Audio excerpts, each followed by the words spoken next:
Saya sudah bilang dari awal, sangat sedikit negara di dunia yang menulis di dalam konstitusinya tentang pengakuan hak, bahkan itu dijadikan sebagai bagian dari hak asasi manusia. Gitu. Tetapi di dalam implementasinya setiap hari, jauh banget. Lo bayangin, kita tidak bisa lihat semua sungai di Indonesia. Tunjukkan saya sungai yang bersih. Hampir tidak pernah ada. Tunjukkan misalnya saya tambang yang betul-betul dikelola berdasarkan regulasi yang ketat. Satu aja, tidak usah banyak. Hampir tidak ada. Kalau misalnya tambang ya mungkin saya harus sebut lah. Ada tambang nasional, ada tambang asing. Tambang asing yang saya maksud misalnya kalau dulu kita punya Inco, sekarang Vale. Itu mungkin tidak sempurna, tapi itu mungkin yang agak baikan. Yang selebihnya, tanggung jawab sosialnya hampir tidak ada, tanggung jawab lingkungan. Lo bayangin ya, saya masih ingat ada izin tambang batu bara di Kalimantan. Mereka menggali di mana? Di belakang kantor KPU. Regulasinya ngomong apa sih sebenarnya? Sebelum kita menambang, maka kita harus menyetorkan dulu dana rehabilitasi, dana reklamasi untuk tambang. Tapi lihat tambang-tambang kita itu habis digali tidak pernah diperbaiki. Makanya bahkan yang jatuh, banyak yang meninggal seperti itu. Jadi tidak ada, itu hanya ada di atas tulisan.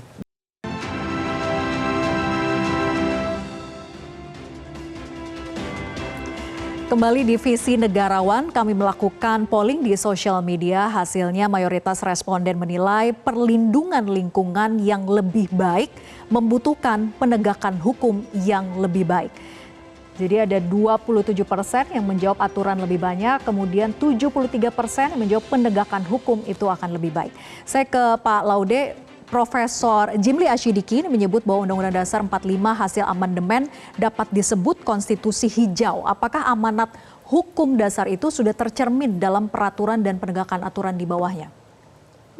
Saya sudah bilang dari awal, sangat sedikit negara di dunia yang menulis di dalam konstitusinya tentang pengakuan hak, bahkan itu dijadikan sebagai bagian dari hak asasi manusia. Gitu. Tetapi di dalam implementasinya setiap hari, jauh banget. Lo bayangin, kita tidak bisa lihat semua sungai di Indonesia. Tunjukkan saya sungai yang bersih. Hampir tidak pernah ada. Tunjukkan misalnya saya tambang yang betul-betul dikelola berdasarkan regulasi yang ketat. Satu aja, tidak usah banyak. Hampir tidak ada. Kalau misalnya tambang ya mungkin saya harus sebut lah. Ada tambang nasional, ada tambang asing. Tambang asing yang saya maksud misalnya kalau dulu kita punya Inco, sekarang Vale. Itu mungkin tidak sempurna, tapi itu mungkin yang agak baikan. Yang selebihnya, tanggung jawab sosialnya hampir tidak ada, tanggung jawab lingkungan. Lo bayangin ya, saya masih ingat ada izin tambang batu bara di Kalimantan. Mereka menggali di mana? Di belakang kantor KPU. Regulasinya ngomong apa sih sebenarnya?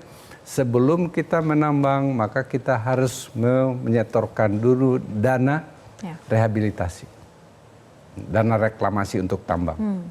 Tapi lihat, tambang-tambang kita itu habis digali tidak pernah diperbaiki. Makanya bahkan yang jatuh, banyak yang meninggal seperti itu. Jadi tidak ada.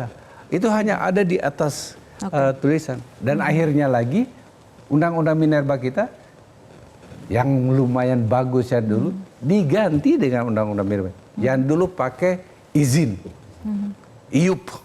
Sekarang jadi kontrak karya. Dikembalikan ke yang model yang dulu. Kalau padahal itu kan bagus kalau pemerintah. Oke, saya beri kamu izin 20 tahun. Kalau enggak, kamu penuhi kewajiban ekonominya seperti apa, kewajiban lingkungan seperti apa, taat regulasinya. Dan saya tidak akan perpanjang, saya akan bisa lelang untuk dicari yang lain. Oh, sekarang enggak, dikembalikan. Jadi memang kita, itu susahnya kita di Indonesia ini. ada tataran hukumnya kadang tertulis, tapi dalam implementasinya jauh Nihil, sangat berbeda. Nah, Oke, Pak Trubus, sudah banyak aturan soal perizinan usaha, di mana titik lemahnya sebetulnya sehingga masih kerap muncul dampak negatif lingkungan? Kalau titik lemahnya itu sebenarnya lebih kepada kemauan politik itu kembali ke political will, kembali political will. Kalau lemahnya itu karena biasanya dia mau menegakkan ketika ada tekanan dari entah dari luar, artinya internasional, bisa saja tekanan dari masyarakat sendiri. Nah itu baru dia akan ada semacam istilahnya evaluasi atau semacam mapping baru atau melakukan semacam kajian-kajian. Kalau enggak ya sudah jalan saja gitu. Itu yang terjadi. Kemudian aturan-aturan yang dibuat itu kan bagi kebijakan publik itu dianggap sebagai pedoman saja gitu. Tidak perlu itu menjadi sesuatu yang harus ditegakkan ini. Karena apa? Karena untuk menegakkan sendiri itu membutuhkan satu struktur. Ya kan, kalau substansi sudahlah, jelas substansi sudah sesuai aturan itu. Tapi struktur kan aparat yang melaksanakan. Birokrasi melaksanakan butuh kos, butuh macam-macam. Ya kan, kemudian juga pelayanannya masyarakatnya seperti apa. Nah ini kan ini. Yang kedua adalah budaya hukum itu sendiri. Budaya masyarakat kita itu kan cenderung kepatuhannya tinggi, apalagi di tengah politik dinasti, kemudian primordialisme, kemudian yang terkait dengan entah itu rasa, ya bau-bau, inilah ya golongan yang sama, kebangsaan yang sama, itu kemudian akhirnya ini Mbak penegakan hukumnya akhirnya nggak jalan gitu ya. Akhirnya yang muncul adalah ketika kita mau menegakkan satu aturan yang ada adalah masyarakat itu mau nggak, kalau masyarakatnya nggak mau lah itu baru melawan, ya kan? Jadi misalnya pada keberatan nanti lewat netizen itu macam-macam nulis di media sosial, kemudian ada yang viral, nah itu baru ditindak. Kalau nggak ada viral, nggak ada sesuatu ini ya lewat aja Mbak. No viral, no justice. Justice nggak ada Mbak itu ya. Yang lain lagi adalah kemudian aparat penegak hukum kita itu APH itu sendiri dalam posisi ego sektoral masing-masing Mbak. Mereka nggak ada itu yang namanya di atas mengikuti sesuai komando di bawah, nggak ada.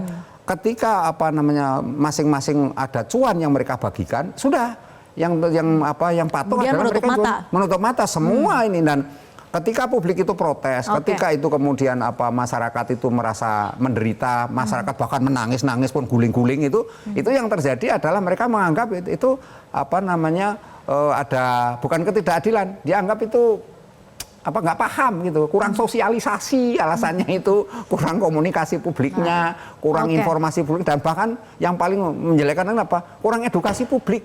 Itu kan selalu katakan seperti itu. Padahal jadi template-nya dikembalikan ke sana alasannya. Iya, alasannya mesti dibalikkan ke sana. Jadi nggak ada sesuatu kemudian yang dipikirkan adalah ini demi kemaslahatan umat.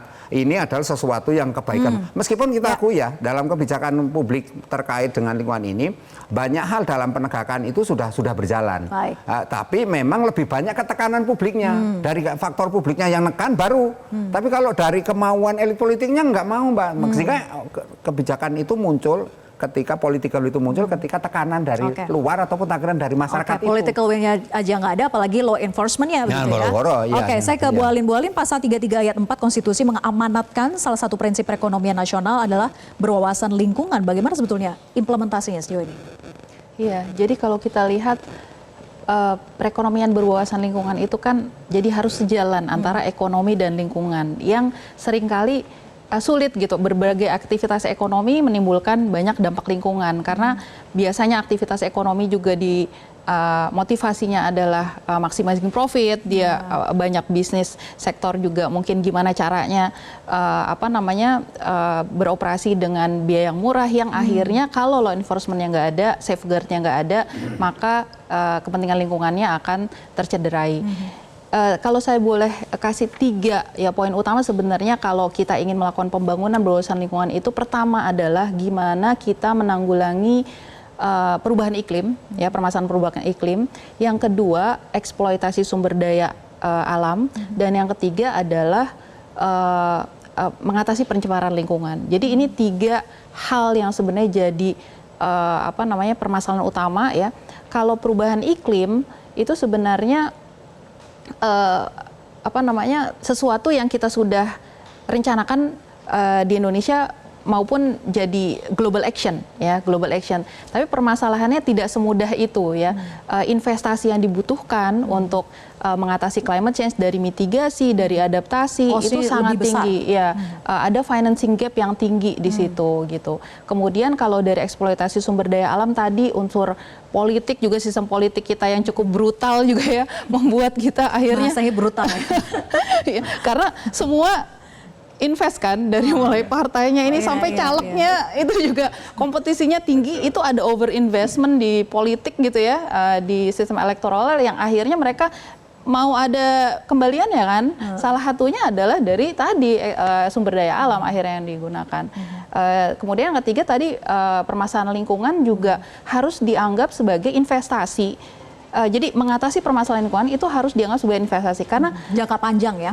Betul, karena apa, banyak dampak lingkungan yang nanti akhirnya berpengaruh sama kesehatan misalnya, dan itu nanti akhirnya menurunkan produktivitas sumber daya manusia di masa depan. Kemudian juga ketersediaan sumber daya di masa depan yang akhirnya untuk generasi mendatang. Jadi kita harus mindsetnya tuh investasi sebenarnya ketika kita melakukan sesuatu untuk lingkungan ini. Gitu. Baik, kita akan lanjutkan diskusi usai jeda, tetap bersama kami di Visi Negarawan.